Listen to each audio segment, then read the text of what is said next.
Oke, baik. Assalamualaikum warahmatullahi wabarakatuh. Nama saya Andriani, saya dari kelas 7 C 8. Di sini saya akan mereview sebuah jurnal yang berjudul Penggunaan Metode Black Box pada Pengujian Sistem Informasi Surat Keluar Masuk. Oke, baik, penjelasannya.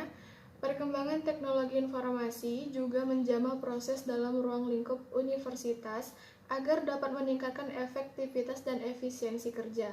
Salah satu contoh adalah kinerja akademik, bagian pengarsipan yang kurang efisien karena masih menerapkan sistem pengarsipan yang konvensional.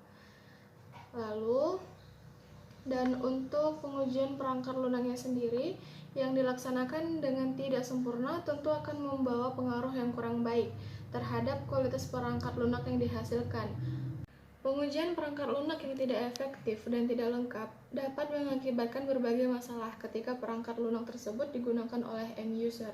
Secara otomatis, dapat meningkatkan efisiensi proses pengujian perangkat lunak untuk mengidentifikasi bagian dari perangkat lunak yang rawan mengalami kegagalan. Oke, lanjut. Dalam pengujian perangkat lunak, terdapat berbagai metode yang bisa digunakan untuk melakukan pengujian, misalnya metode black box testing. Umumnya, sebuah metode pengujian perangkat lunak ini hanya mencakup sebuah area dalam perangkat lunak, hanya menguji kemampuan perangkat lunak menerima dan mengolah data masukan.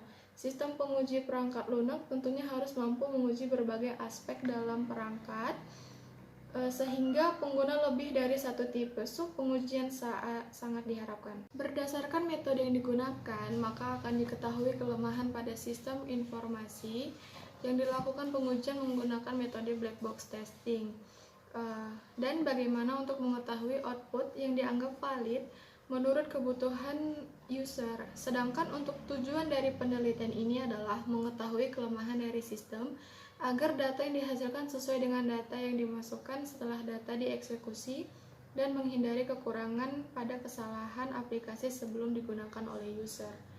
Lalu untuk pengertian metode black box testing, yaitu pengujian sistem ini bertujuan untuk melihat apakah sistem yang telah dibuat sudah sesuai dengan tujuan awal pembuatan dan layak untuk dipergunakan. Pengujian pada sistem menggunakan metode black box testing tujuannya untuk mengetahui bahwa bagian-bagian dalam sistem aplikasi telah benar-benar menampilkan pesan-pesan kesalahan jika terjadi kesalahan dalam penginputan data. Oke, kita lanjut.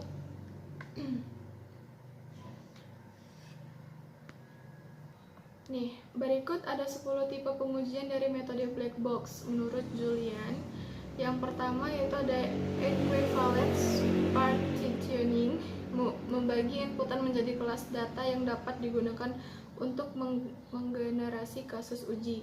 Lalu yang kedua ada limit testing, mengizinkan untuk menyeleksi kasus uji yang menguji batasan nilai input. Lalu yang ketiga ada comparison testing, uji setiap versi dengan data yang sama untuk memastikan semua versi menghasilkan keluaran yang sama. Lalu yang keempat ada sample testing, yaitu melibatkan beberapa nilai yang terpilih dari sebuah kelas ekivalen. Lalu yang kelima ada robustness testing, data input dipilih di luar spesifikasi yang telah didefinisikan. Tujuan dari pengujian ini adalah untuk membuktikan bahwa tidak ada kesalahan jika masukan tidak valid. Lalu yang keenam ada behavior testing. Hasil uji tidak dapat dievaluasi jika hanya melakukan pengujian sekali, tapi dapat dievaluasi jika pengujian dilakukan beberapa kali, misalnya pada pengujian struktur data stock. Lalu yang berikutnya yaitu ada performance testing, mengevaluasi kemampuan program untuk beroperasi dengan benar dipandang dari sisi acuan kebutuhan, misalnya aliran data, ukuran pemakaian memori, dan kecepatan eksekusi. Lalu yang kedelapan ada recruitment testing, spesifikasi kebutuhan yang terasosiasi dengan perangkat lunak yang diidentifikasikan pada tahap spesifikasi kebutuhan dan desain. Lalu yang kesembilan ada endurance testing, melibatkan kasus uji yang diulang-ulang dengan jumlah tertentu. Lalu yang terakhir ada cause effect relationship testing, bagi-bagi spesifikasi kebutuhan menjadi bagian yang memiliki kemungkinan kerja. Oke, Baik, kita lanjut, yaitu untuk skenario uji coba. Pengujian menggunakan masukan data acak bertujuan untuk memastikan sistem menolak untuk menyimpan data. Masukkan data pada database sehingga sistem dikatakan layak untuk digunakan. Dan untuk pengujian dari setiap metode black box testing ada di sini. Oke, yang selanjutnya yaitu ada pengujian setiap tipe dari data metode black box. Yang pertama ada equivalence partitioning, yaitu pengujian ini dilakukan pada form yang sudah ada pada sistem informasi surat keluar masuk dengan memasukkan data yang tidak sesuai dengan tipe data atau memasukkan data acak. Lalu yang kedua ada boundary value analysis. Pengujian ini untuk memastikan bahwa masukan data yang melebihi batas yang sudah ditentukan tidak dapat tersimpan dengan baik pada database.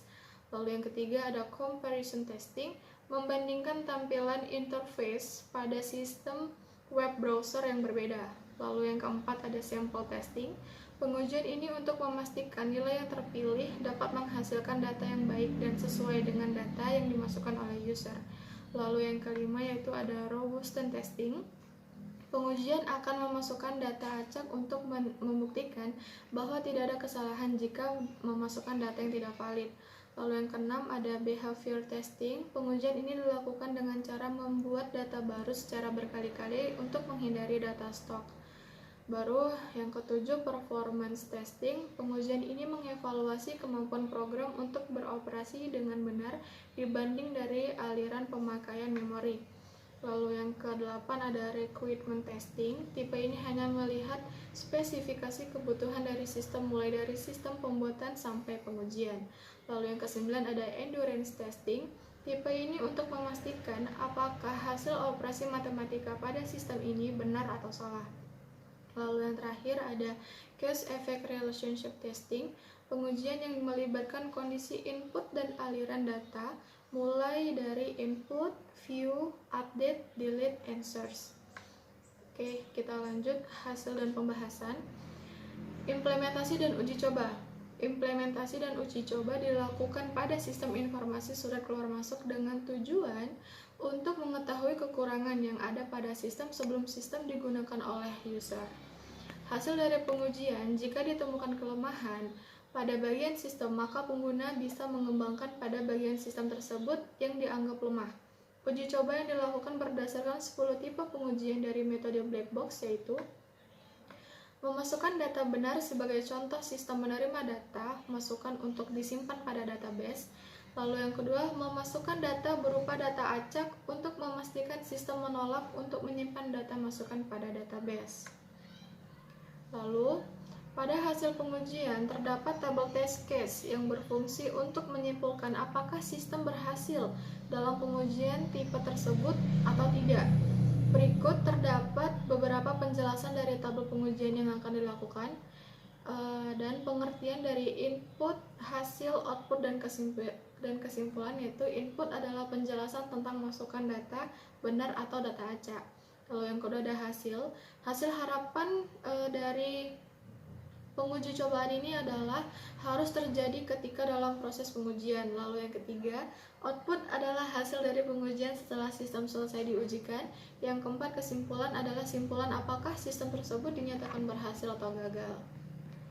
Oke, kita lanjut ke bagian pengujian data benar. Pengujian menggunakan data benar oleh mahasiswa non-IT dengan harapan sistem juga mampu menerima data tanpa adanya kesalahan yang baik. Oke, berikut bisa dilihat untuk gambar satunya, yaitu ada penambahan data surat masuk yang baru. Baru untuk gambar yang kedua ada ekspor keseluruhan data surat masuk. Lalu di sini ada tabel 1 hasil pengujian data yang benar. Di sini kita akan menginputkan sebuah isikan data pada informasi. Hasil yang diharapkan itu sistem menerima semua data, dan untuk outputnya sistem menerima seluruh data masukan dengan type data yang sesuai. Baru untuk kesimpulannya, dia kalau berhasil dia bentuknya centang, dan kalau dia gagal dia tidak ada pemberitahuannya ya. Berikut juga untuk ekspor seluruh data data surat masuk, baru untuk hasil harapannya data surat masuk berhasil diekspor, baru untuk outputnya sistem berhasil menampilkan hasil ekspor surat masuk.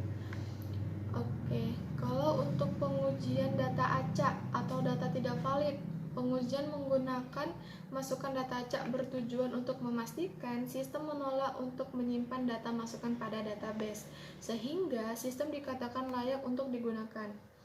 Baru, ini ada tabel kedua yang dia tidak valid ya, atau data acak. Di sini dia ada masukan ID dengan 1, 2, 3 dan seterusnya, baru ada password, baru hasil harapannya itu sistem menolak untuk menyimpan data masukan, dan untuk outputnya sistem kembali ke menu awal dan tidak dapat masuk untuk mengelola surat, dan kesimpulannya itu ya berhasil maupun gagal. Dan untuk selanjutnya ini ada masukan input dengan teks HTML. Hasil harapannya itu sistem menolak untuk menyimpan karena data berupa teks HTML, dan untuk keluarannya sistem mampu menyimpan data ke dalam database dan mengalami perubahan tampilan data pada sistem. Oke, baik, kita lanjut, yaitu ada yang kedua, boundary value analysis. Pengujian ini untuk memastikan bahwa masukan data yang melebihi batas yang sudah ditentukan tidak dapat tersimpan dengan baik pada database, dan sistem hanya memunculkan data yang kurang dari basis data. Dan ini bisa dilihat untuk tabel 3 hasil pengujian dari boundary value analysis, yaitu inputnya isikan pada form informasi wajib melebihi batasan data. Hasil yang diharapkan itu sistem menyimpan data dan menampilkan data sesuai dengan yang diharapkan. Lalu untuk outputnya sistem menampilkan data sesuai dengan batas data. Oke, lanjut yang ketiga, ada comparison testing. Tipe ini nantinya tidak mencari kesalahan pada masukan, melainkan membedakan tampilan interface sistem pada web browser yang berbeda. Bisa dilihat untuk tabel 4 hasil pengujian comparison testing. Untuk inputnya dia tampilan export as Excel. Hasil pengamatannya dia hasil ekspor data surat masuk yang tidak teratur. Lalu yang berikutnya ada tampilan export as PDF. Terjadi penumpukan data surat jika data terlalu panjang. Oke, kita masuk yang keempat, yaitu sample testing. Sample testing ini pengujian untuk memastikan nilai yang terpilih dapat menghasilkan data yang baik dan sesuai dengan data masukan dari user. Untuk inputnya masukkan data pencarian untuk memastikan nilai terpilih, contoh surat. Untuk hasil harapan sistem berhasil menemukan data. Lalu untuk outputnya, sistem berhasil menampilkan data yang berhubungan dengan nama surat. Lalu berikutnya yaitu yang kelima, robustness testing, pengujian data acak di mana penguji akan memasukkan data acak untuk membuktikan bahwa tidak ada kesalahan jika masukan tidak valid. Bisa dilihat ini untuk tabel 6-nya hasil pengujian robustness testing, yaitu input ID data pegawai dengan data simbol bintang menjadi pagar.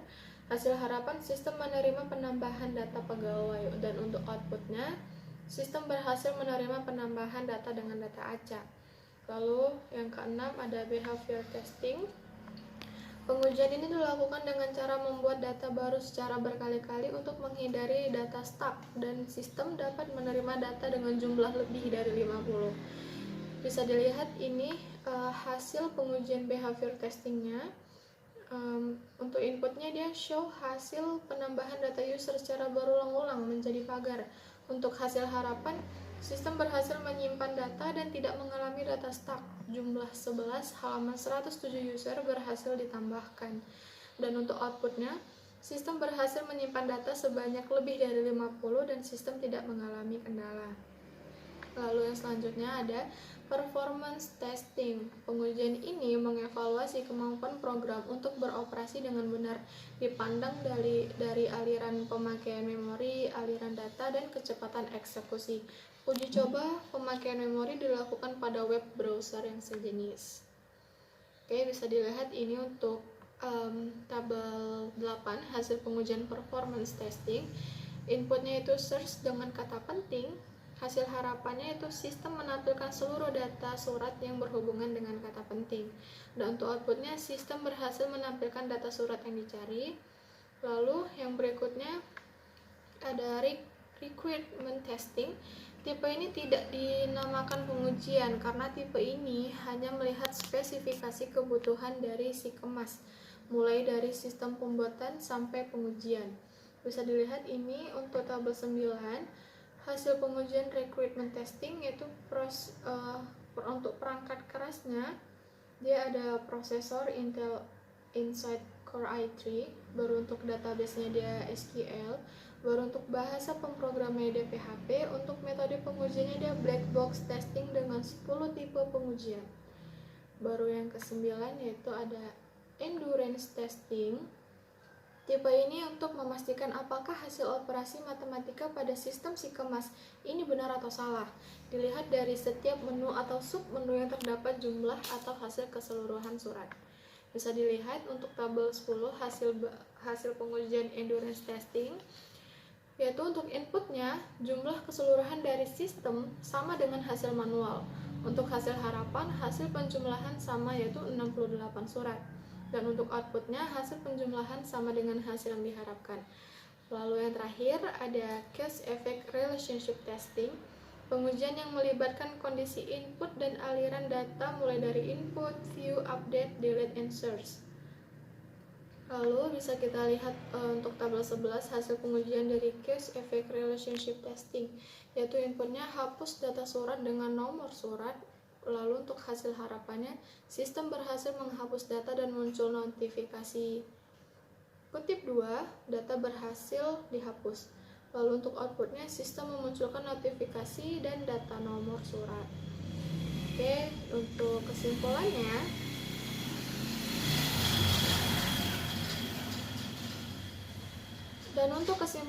yaitu setelah dilakukan pembahasan dan pengujian terhadap sistem informasi surat keluar masuk, maka beberapa kesimpulan sebagai berikut. Yang pertama, pengujian ini dapat membantu menemukan kesalahan pada sistem informasi yang sudah dibuat sebelum sistem informasi digunakan. Yang kedua, mempermudah seseorang pengembang sistem untuk mengembangkan kesalahan yang telah ditemukan pada pengujian. Lalu yang ketiga, pada sistem informasi ini digunakan metode black box pada 10 jenis tipe pengujian dengan hasil yang baik, sehingga beberapa kesalahan atau kelemahan dalam sistem informasi dapat ditemukan. Oke, sekian review dari saya. Apabila ada kesalahan dalam pengucapan, saya mohon maaf. Terima kasih atas perhatiannya. Apabila ada yang ingin tanyakan, boleh bertanya di kolom komentar. Terima kasih. Wassalamualaikum warahmatullahi wabarakatuh.